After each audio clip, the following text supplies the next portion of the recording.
Hi guys, hope you're all well.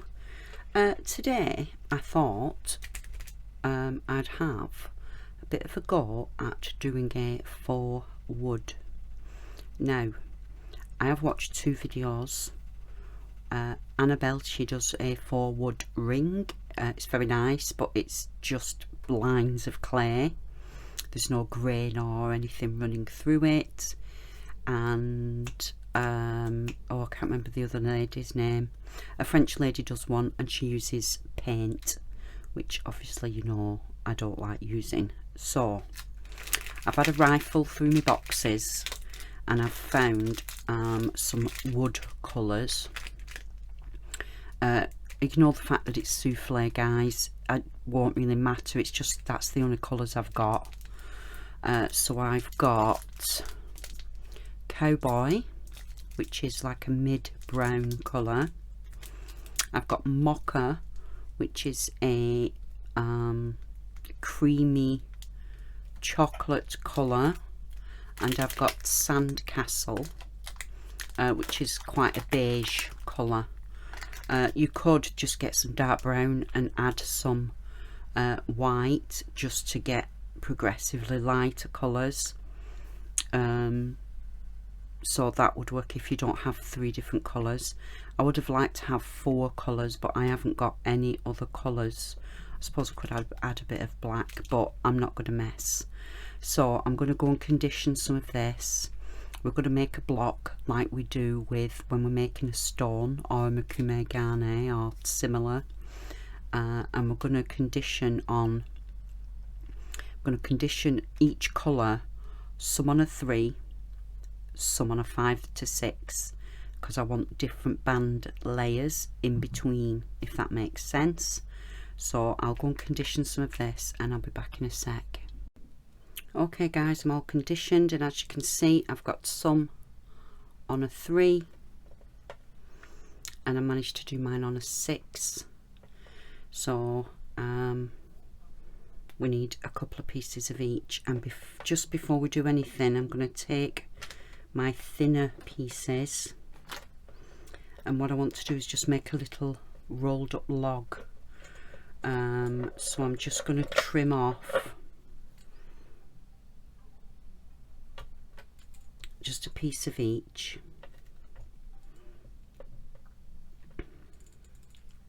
Oh, let me pop that over there. Let's do this one.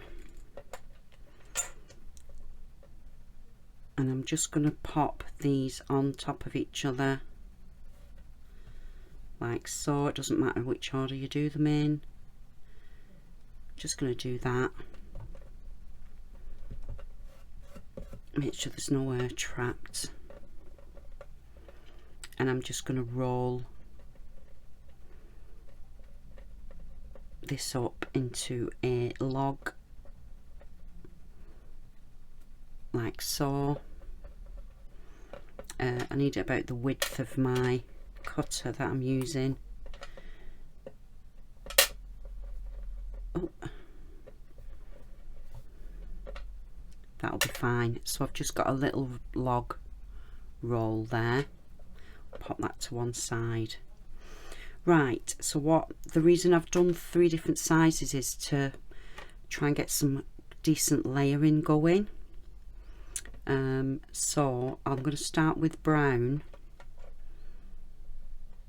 and I'm just going to cut some squares out of this brown.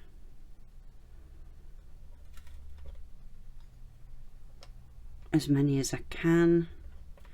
Again, they don't have to be perfect. So I've managed to get 4 out of that one. Just pick these bits up.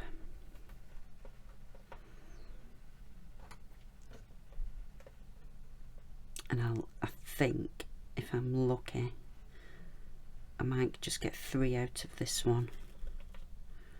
1, 2, and I'll just do this.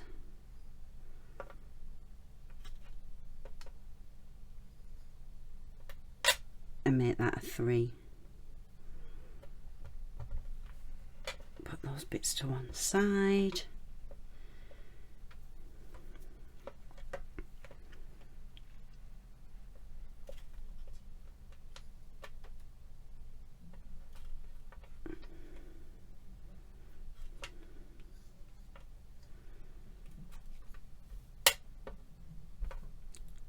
So I've got 3 of them.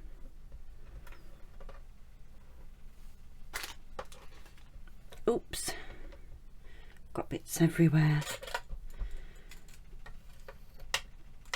Just pick these up and move them.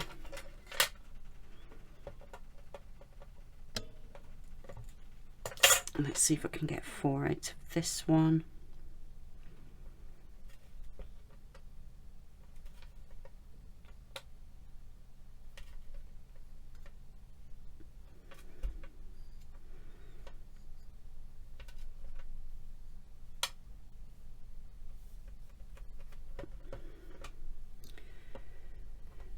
Four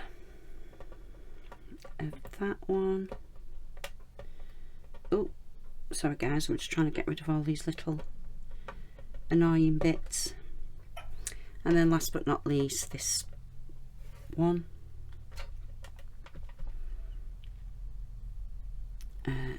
1, 2,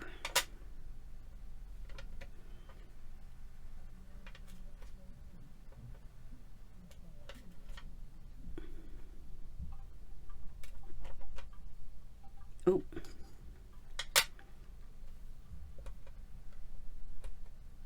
there we go, 4 of them, more bits, and what else have I been doing with these 3? 1, 2, 3, and I'll just pop a little bit on that end so it wasn't quite big enough, but that'll do. So it doesn't have to be perfect.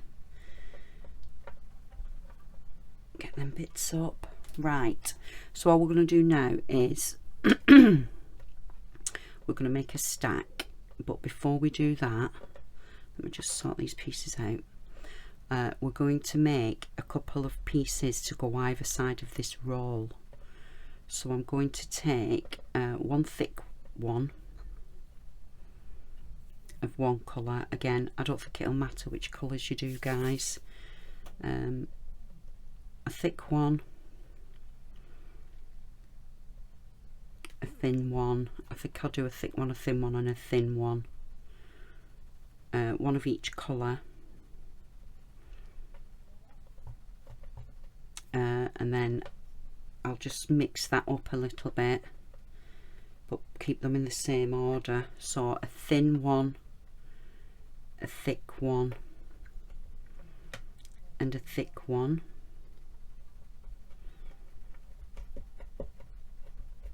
Let's make sure there's no bubbles. And what we're going to do with this is we're going to fold it in half. I think I'll do it that way for this one. Just fold it in half like so, and fold this one in half like so. So we've got 2 halves as well. Right, so now we're just gonna layer these up, and I'm just gonna alternate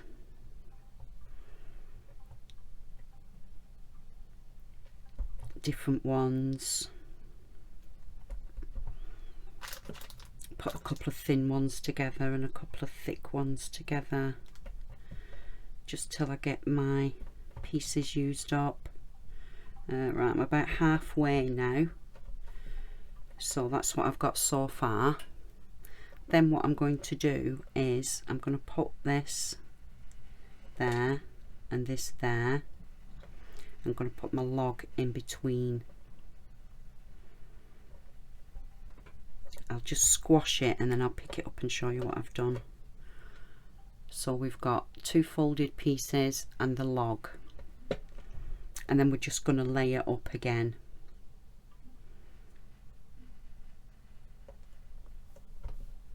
Let me just give that a squish.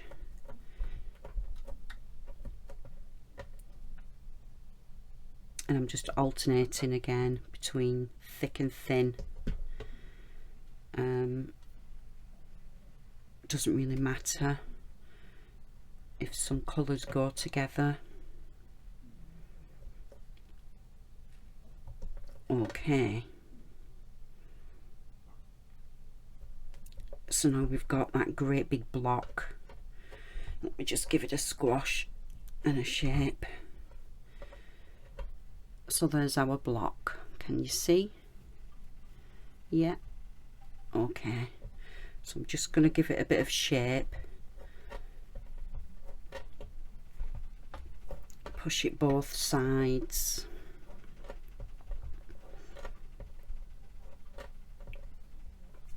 And then I'll just give it a little roll. Just make it a little bit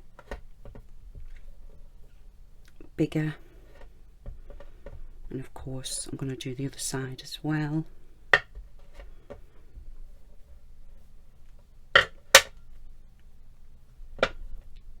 And then just bring it back up a bit. So there we go, guys, there's our block. Of course, remember which side your roll is. I think I'll just make this a bit squatter, and I've got a bit of a better slice to come through. Let me just wipe up because I'm all sticky. Clean my roller. Right, now you could pass this through your pasta machine, but I'm just going to do it with a couple of lolly sticks, just so that you can see what I'm doing. But you could easily pass this through your pasta machine. So I'm just going to cut a couple of slices off, pretty thick ones.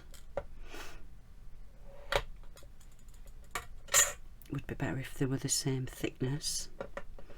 And I'm just going to pop these two together. Let's do it, hang on, let's do it this way.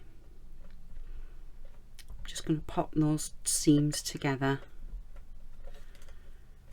and then the magic kind of comes when you roll, because it stretches it out.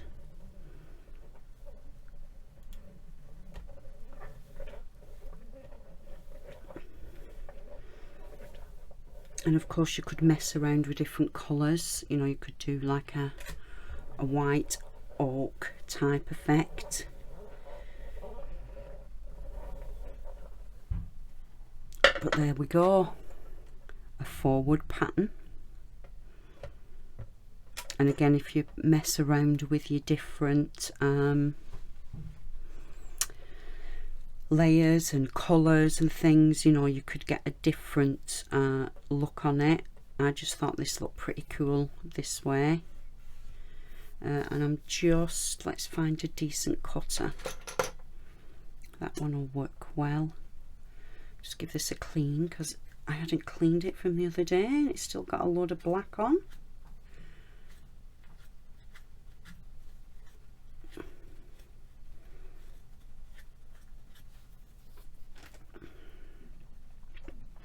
Right, I'm going to cut it there just to catch those pieces in, but I've got a little bit either side, so I could make, in fact, where's my little, would I get one there, one there? Oh, I might just get two out of this, guys. Yeah, if I do this, I know I can get a pair of earrings out of it then as well. Where's not, want not. Which side do I want? Can I go for this side? So I'll just cut. Oh, I didn't burnish it, did I? Just let me burnish it, because I can see a few marks on the paper, on the surface.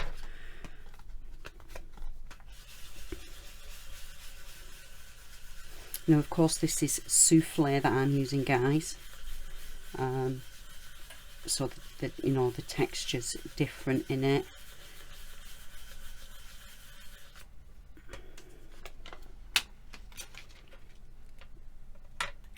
let's just make sure that that's okay.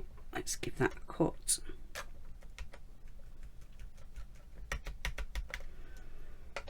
And I'll do a couple of little squares for earrings.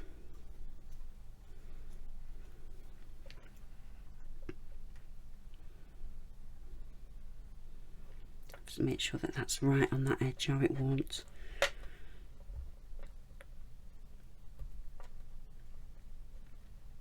be enough.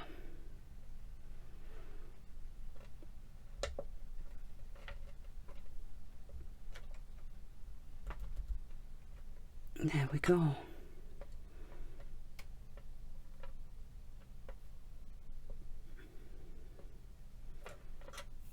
Let's get these picked up.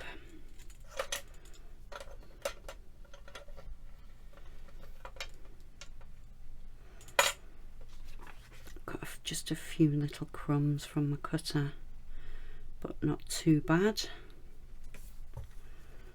I'll just pop these down. Come on. Just get those few little crumbs off. And I've got a bit stuck there.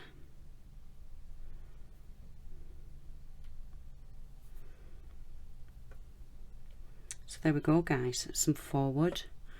I shall go and pop it in the oven, and in fact, before I do that, I'm just going to pass a piece of it through the pasta machine, just to show you the more it stretches out, the more realistic it looks. So I'll just cut myself a reasonable chunk of that off. In fact, let me just squash it up a little bit before it goes in. I'm going to put it in that way. I'll just pop this through, then I can show you what it looks like when you stretch it out with the pasta machine. And here it is stretched out on the pasta machine. I'll just cut it in half and put these pieces, shall I flip them? I'll put these pieces together.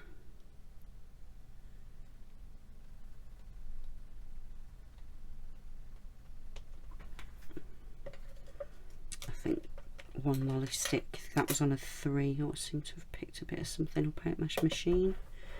I'll just roll these together and give that seam a burnish. What did I do with my bit of paper? Oh, my stuff's on it, isn't it? Dull. Oh, there's another bit of scrap here. I'll just use this bit.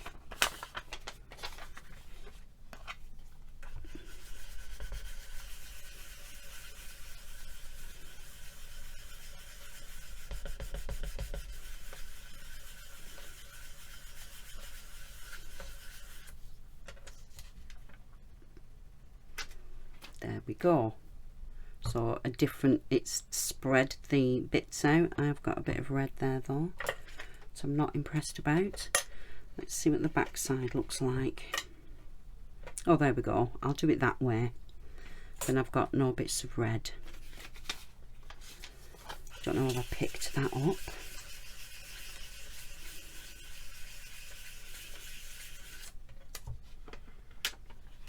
And there's a different kind of aspect to it. Let's find a cutter. Is this one? Yeah, that one would work. I just need to do a bit of backing, don't I? Yeah, I'll leave that for a sec, guys. I'll go and condition myself some backing, and I'll put them both in the oven, and then you can come back and have a see what I've done. See you in a min. Hi guys, we're back. I realised I hadn't put an hole in, so I just quickly popped a hole in before I put it in the oven. Nice and bonny. I've just give them edges a little bit of a sand, not that they needed much to be fair, and I've drilled some little holes for my earrings. So I'll just pop these earrings on first.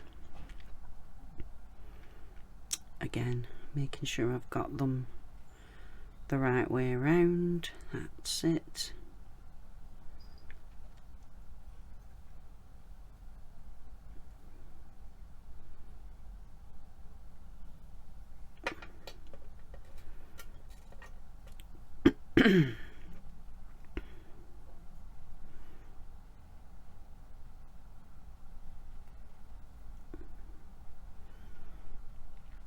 There we go. So a couple of quick earrings.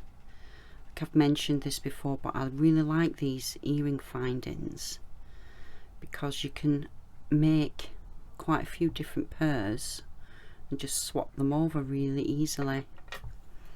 And on this one I'm just going to do a simple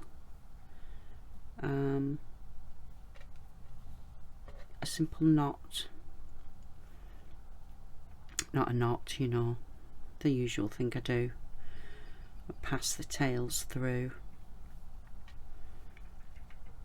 and then I twist the loop and pass the tails back through, and it just gives you that little lock like so. Let's get that centered. So there we go, guys, just a simple forward pendant and some simple earrings. Here's the other little piece I made from those other bits where I stretched it out a little bit more. Again, I think this would look really cool if you did it in like a white, a grey and that tan, you know, to do like a limed oak or similar. But obviously I just went for the colours I had in the souffle. You don't have to use souffle, of course. It's just that's all the browns I had. Right guys, I shall leave you all to it. Thanks for watching and I shall see you in the next video. Bye.